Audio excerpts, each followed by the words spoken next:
Salut chers auditeurs, c'est Céline. Heureuse de vous retrouver pour votre quart d'heure agricole, le podcast de Ternet et WebAgri, qui vous informe en 15 minutes sur vos cultures, le machinisme, la météo. Y aura-t-il de la neige à Noël ? Pour le savoir, il faut se rappeler s'il neigeait le 5 janvier 2020. Dans cet épisode, notre Miss Météo Amélie nous en dira plus sur ce dicton de nos anciens pour prévoir le temps de l'année à venir. Quoi qu'il en soit, Sébastien nous donnera des conseils pour déneiger les routes avec vos engins agricoles. Puis Sophie nous parlera d'une culture qui sert d'ingrédient à la bière, de Noël par exemple. Et avec la nouvelle année, certains d'entre vous vont peut-être démarrer leur projet d'installation. Je vous propose donc un petit récap des démarches à effectuer. Le quart d'heure agricole. Le podcast qui vous donne une bonne excuse pour être en retard.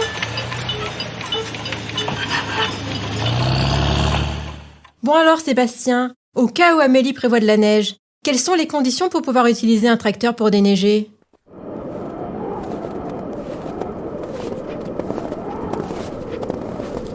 Alors Céline, bien que la neige ne soit pas encore prévue, effectivement mieux vaut anticiper pour être prêt le jour J.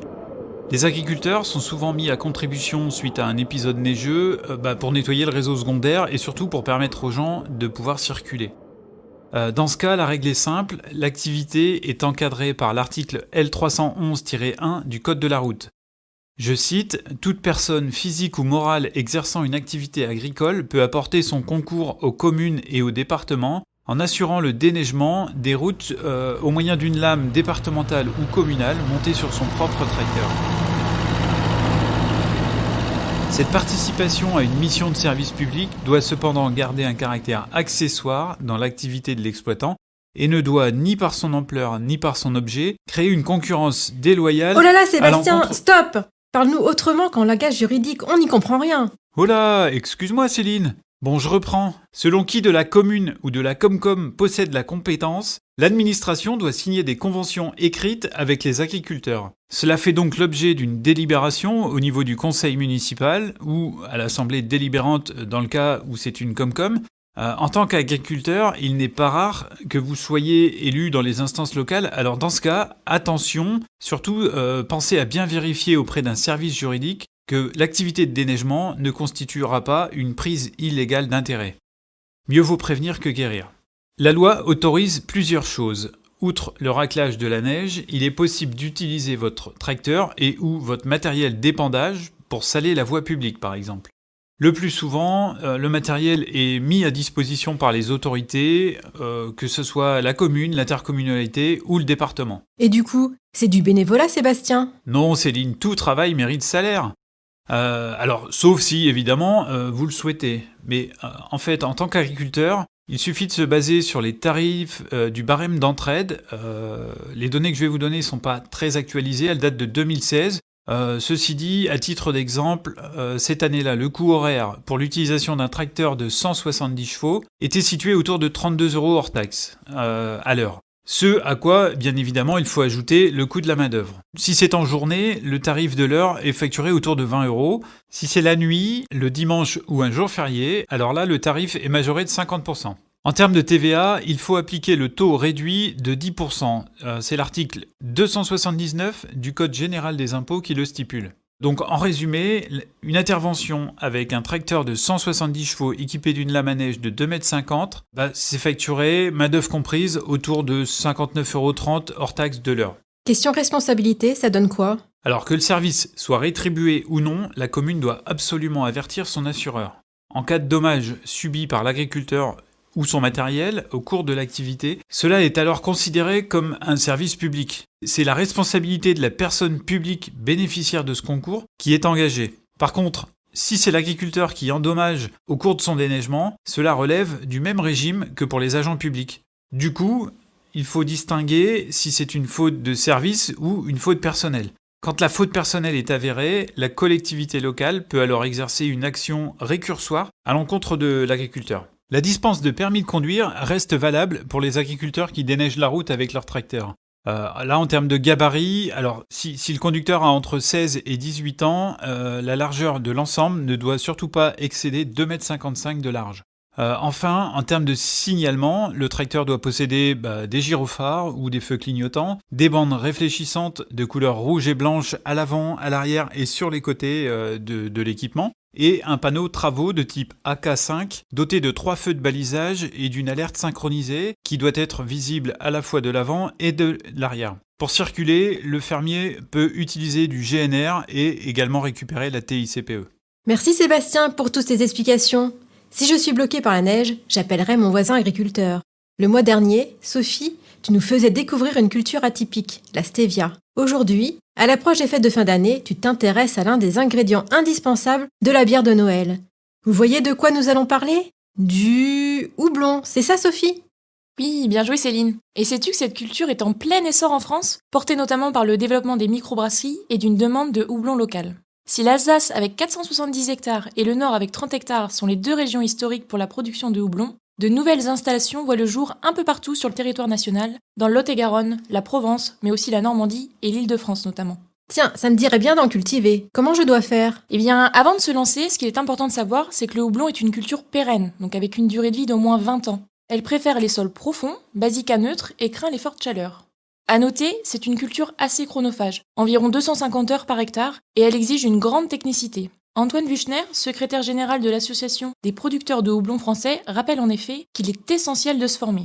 90% des nouvelles installations se font notamment en agriculture biologique. Si la valorisation est meilleure, cette conduite nécessite des méthodes différentes et davantage de travail. À noter aussi l'investissement de départ qui est très important. Il est estimé à environ 80 000 € par hectare. Le houblon est une plante grimpante, c'est bien ça Sophie ? Oui Céline, le houblon est composé de lianes qui poussent chaque année.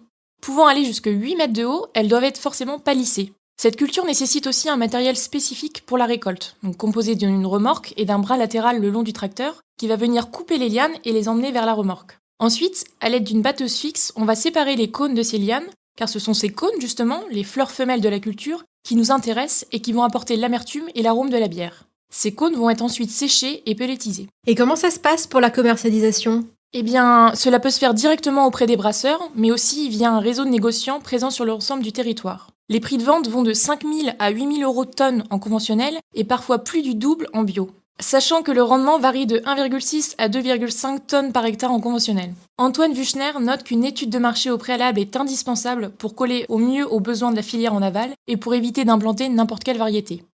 Et avant de se lancer, si vous voulez en savoir plus sur cette culture et si vous cherchez en même temps une idée de cadeau de Noël originale, certaines houblonnières bio proposent, moyennant une centaine d'euros, d'adopter 10 pieds de houblon à suivre tout au long de l'année entre la houblonnière et la brasserie. Sympa, en effet Sophie.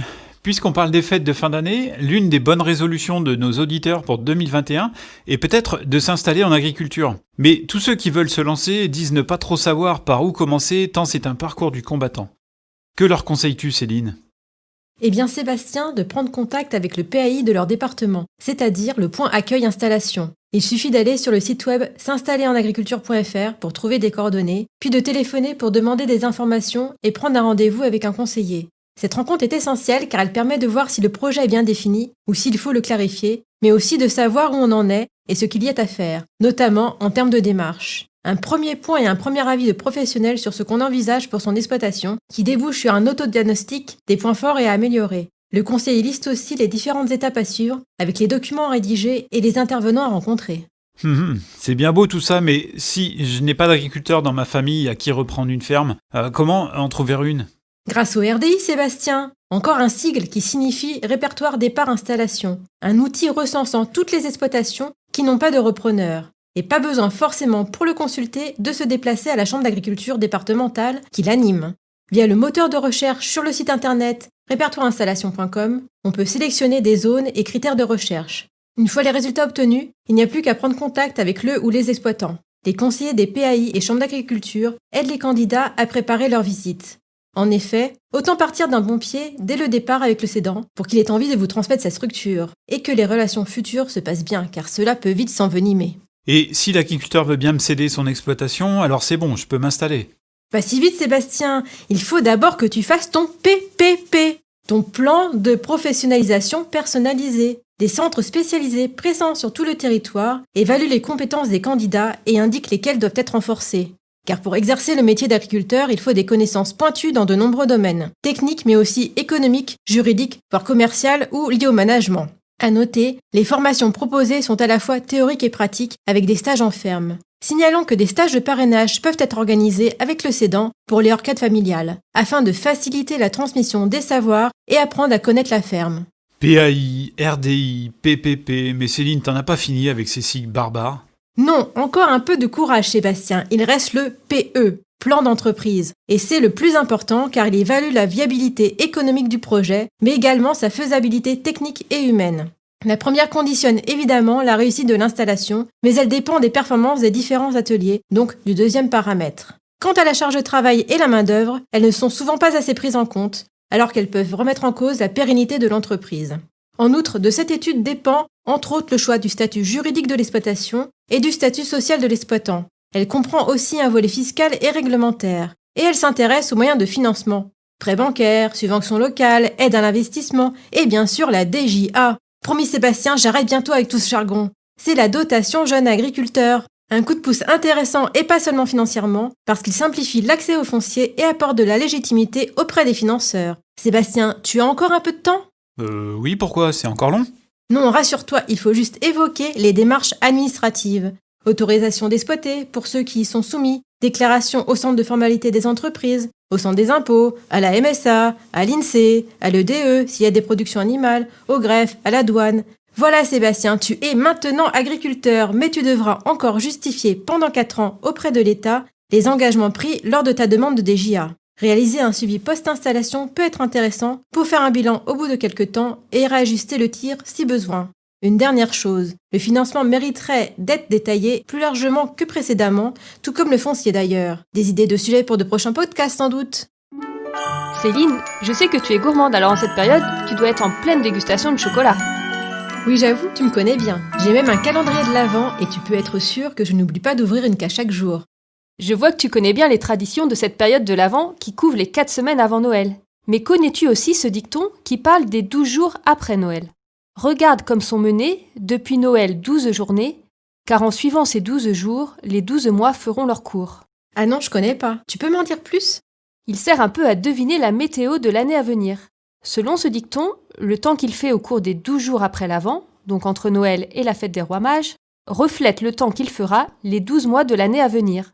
C'est ce qu'on appelle aussi le cycle des 12 jours. Ce cycle peut avoir différentes appellations selon les régions. En Provence, on va parler de calendo, ou les jours compteurs, dans le Berry des éprouves, en Lorraine des petits mois, et dans d'autres régions de France, des âgés. Et selon cette croyance, chaque journée du cycle correspond à un mois de l'année. Le temps de la journée du 25 décembre reflète la tendance du mois de janvier, celui du 26 décembre correspond à février, et ainsi de suite jusqu'au 5 janvier qui représente la météo du mois de décembre suivant. Et si on veut être plus précis, la météo au petit matin du 25 décembre reflète les 10 premiers jours de janvier, celle du milieu de journée les 10 suivants, et enfin la fin de journée les 10 derniers jours de janvier. Finalement, c'est un peu comme des tendances météo à long terme. Oui, c'est un peu ça. On peut dire qu'avant les modèles météo, certains se lançaient dans des méthodes empiriques pour émettre des prévisions à long terme. C'est ce que proposait notamment l'abbé Largeau, qui a repris ce dicton à sa façon en 1950. Du solstice à Noël, c'est l'indice général continuel. Après Noël, c'est l'indice mensuel, dans chaque jour de la série, jusqu'à l'épiphanie. Selon cette méthode de l'abbé Largeau, le temps qu'il fait du 22 au 25 décembre correspond à la tendance de l'année qui suit. Du 26 au 28 décembre, cela donne l'aspect général de l'hiver. Du 29 au 31 décembre, l'aspect général du printemps. Du 1er au 3 janvier, l'aspect général de l'été. Et enfin, du 4 au 6 janvier, celui de l'automne. Et alors c'est fiable ? Bien entendu, toutes ces croyances n'ont pas de valeur scientifique. Mais pour vérifier et pour s'amuser aussi, je conseille à chaque agriculteur de faire un tableau pour les 12 jours après Noël, en indiquant le temps au cours de la journée ainsi que l'aspect météo général. Jugez ensuite par vous-même au fil des mois. Et n'oubliez pas d'être très attentif à la météo des 31 décembre et 1er janvier. Elle correspondrait à celle des mois de juillet et août, et donc au temps pour vos futures moissons.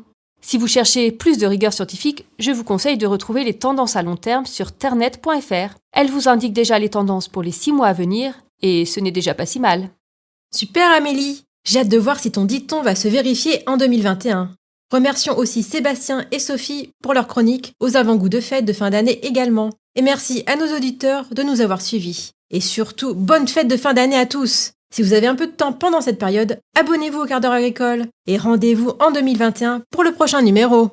Hop, Céline. Attends une seconde, j'ai encore une annonce à faire. Ternet et WebAgri organisent leur concours Trucs et Astuces. L'idée est de partager toutes les astuces mises en place sur les exploitations et que chacun puisse en profiter. Alors pour participer, il suffit de poster une photo, un petit descriptif de l'astuce sur les réseaux sociaux de Ternet et WebAgri. Et surtout, n'oubliez pas de liker les idées qui vous semblent les plus utiles. Le 11 janvier, je relève les compteurs pour déterminer quel sera le top 10. Je pense même qu'il devrait rester quelques cadeaux au pied du sapin pour récompenser les meilleures idées. Bon allez, salut et surtout, bonne fête de fin d'année à tous!